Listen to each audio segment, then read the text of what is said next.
Bismillah, alhamdulillah, wassalatu wassalamu ala rasulillah wa ala alihi wa sahbihi wa man walah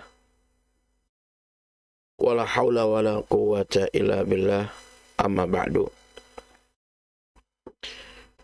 Saudara-saudara kaum muslimin dimanapun berada, yang semoga kita semua selalu dirahmati dan dimuliakan oleh Allah subhanahu wa ta'ala, amin.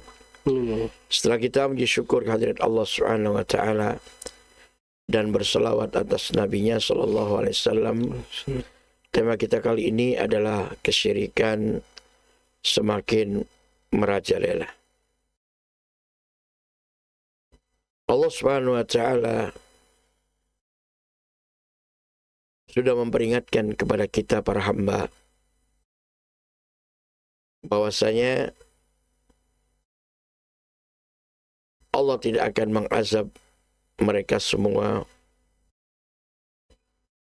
tidak akan mendatangkan azabnya dan murkanya, baik berupa bencana ataupun petaka, illa wa ahluha zalimun, kecuali penduduk negeri itu mereka melakukan kezaliman,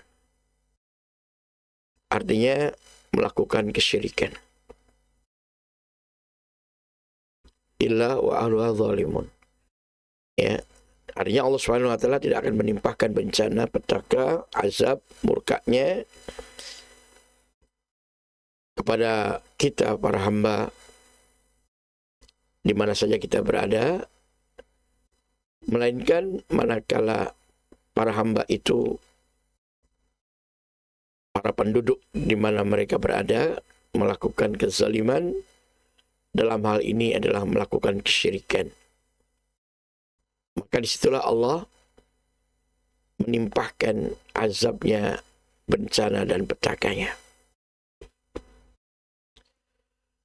Dan semakin ke sini, semakin umat manusia jauh dari agama, jauh dari iman, semakin tersebarnya kejahilan atau kebodohan, maka kesyirikan itu pun semakin merajalela, semakin tersebar di berbagai lini. Ya. Sampai-sampai Allah Subhanahu wa taala mengingatkan di dalam firman-Nya di surat Al-Anfal ayat yang ke-25,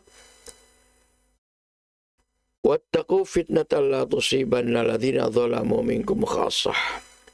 Hati-hatilah kalian, waspadalah kalian terhadap suatu bencana atau petaka, azab dan murka Allah datang, yang mana la tusibanna alladziina dzalamu minkum khassah, tidak hanya menimpa orang-orang yang zalim saja dari kalian secara khusus. Artinya alladzina zalamu, orang-orang yang zalim di sini adalah orang-orang yang berbuat kesyirikan. Karena Allah mengatakan innasyirka la dzulmun azim, sesungguhnya kesyirikan itu sungguh merupakan kezaliman yang paling besar. Allah memperingatkan kepada kita penduduk negeri di mana saja kita berada, hendaklah waspada, hati-hati, ya, terhadap bencana, petaka atau azab dan murka Allah. Akan Allah timpahkan, akan Allah turunkan di saat para penduduknya melakukan kezaliman atau berbuat kesyirikan.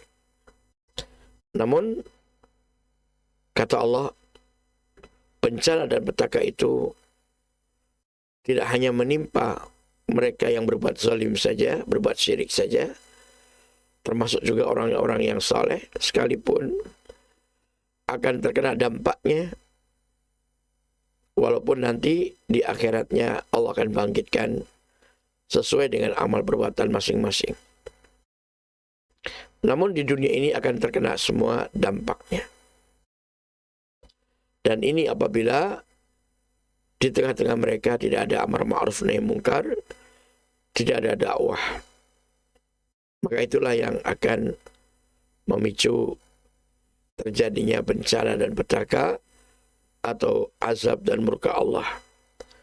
Wa'lamu anna Allah syadidul iqab, dan ketahuilah oleh kalian semua sesungguhnya yakni azab Allah itu sangat keras, ya, sangat menyakitkan. Jangan dianggap remeh, jangan dianggap sepele. Jangan main-main dengan ancaman Allah Subhanahu wa taala. Pasti akan terjadi dan pasti akan terbukti.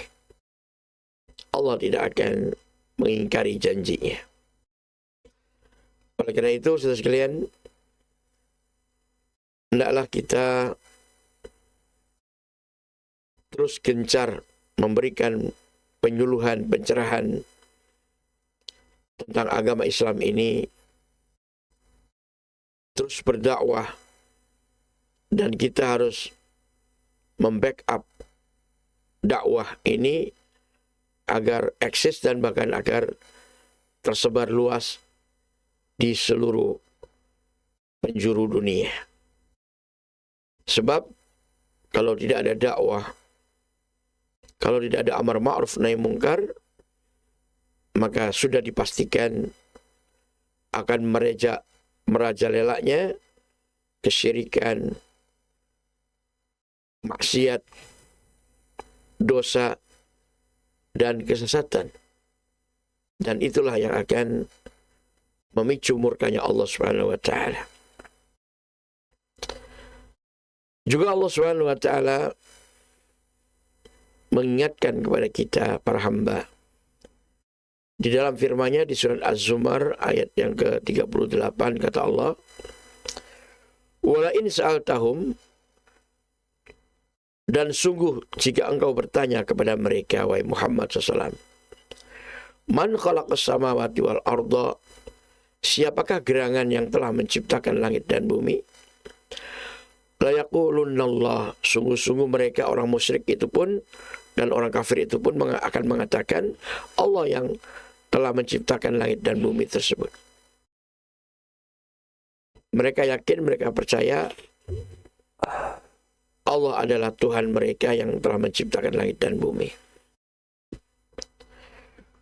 Qul, katakanlah olehmu, wahai Muhammad SAW, afara'aitum, maka bagaimana pendapat kalian, pandangan kalian, ma tad'una min dunillah, apa yang kalian seru, apa yang kalian berdoa kepada selain Allah Subhanahu wa taala, yang kalian sembah selain Allah Subhanahu wa taala, yang kalian jadikan sekutu-sekutu Allah dari para makhluknya itu, baik bangsa jin, bintang, rembulan, matahari, malaikat, Nabi Isa, Nabi Uzair, atau bahkan batu dan kayu atau kuburan yang kalian sembah-sembah, kalian puja-puja, dan kalian yakini punya peran untuk bisa mengatur urusan alam semesta ini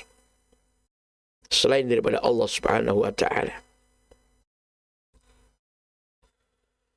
In aradani Allah bidurrin, jika Allah Subhanahu wa taala menghendaki kepada diriku untuk mendatangkan kemudaratan terhadap diriku, hal hunna kashifatu dzurrihi, apakah mereka para sekutu tersebut yang kalian sembah, kalian puja, baik berupa kuburan, benda-benda pusaka, batu dan kayu, jin, setan, dan juga para malaikat atau sesembahan yang lain selain daripada Allah Subhanahu wa taala tersebut, ya, bisa menyingkap atau bisa mencegah kemudaratan yang Allah kehendaki untuk menimpakannya kepada diriku,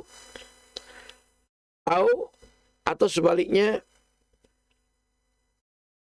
aradani birahmatin, manakala Allah menghendaki kepada diriku untuk diberinya kebaikan atau rahmat untuk diriku, kata beliau SAW, diperintah oleh Allah untuk mengatakan demikian kepada umat, apabila Allah menghendaki untuk diriku memberi kebaikan, memberi rahmat, hal hunna mumsikatu rahmatih, apakah mereka para sekutu itu bisa menahan, bisa mencegah dari kehendak Allah yang menghendaki untuk memberikan rahmat, kebaikan ataupun kenikmatan kepada diriku? Maka tidak mungkin. Apa yang Allah kehendaki pasti terjadi, tidak bisa dihalang-halangi. Dan tidak ada selain Allah yang bisa turut campur mengatur urusan para hamba ini. Karena saudara sekalian, banyak sekali orang-orang di sana yang meyakini bahwa Allah tidak menimpahkan bencana kecuali apabila diizinkan oleh wali kutub atau wali apalah yang mereka yakini punya peran. Ya. Jadi betapa besarnya kesyirikan yang mereka yakini, ya, bahwasanya ada selain Allah yang bisa mengatur kejadian atau peristiwa bencana ataupun petaka selain daripada Allah Subhanahu wa taala. Makanya Allah perintahkan di akhir ayat ini, qul hasbiyallah, katakanlah cukuplah Allah yang maha melakukan itu semua dan maha melindungi diriku dari petaka ataupun mendatangkan kemaslahatan untuk diriku. Semuanya adalah semata-mata kehendak dari Allah. Tidak ada campur tangan yang lain selain Allah Subhanahu wa taala. Alaihi yatawakkalul mutawakkilun. Kepada Allah lah saja hendaklah orang yang bertawakal itu bertawakal. Sekalian, kita para hamba harus selalu bertawakal kepada Allah. Menyerahkan segala urusan kita semuanya kepada Allah Subhanahu wa taala yang mengatur segala urusan kita. Nabi kita SAW bersabda, qala Rasulullah SAW, man ahabba an yakuna aqwan nas, barang siapa yang ingin menjadi orang yang paling kuat, falyatawakkal 'ala Allah, maka hendaklah ia bertawakal kepada Allah. Jadi orang yang bertawakal kepada Allah itulah menjadi orang yang paling kuat. Tidak ada yang ditakuti kecuali hanyalah Allah Subhanahu wa taala.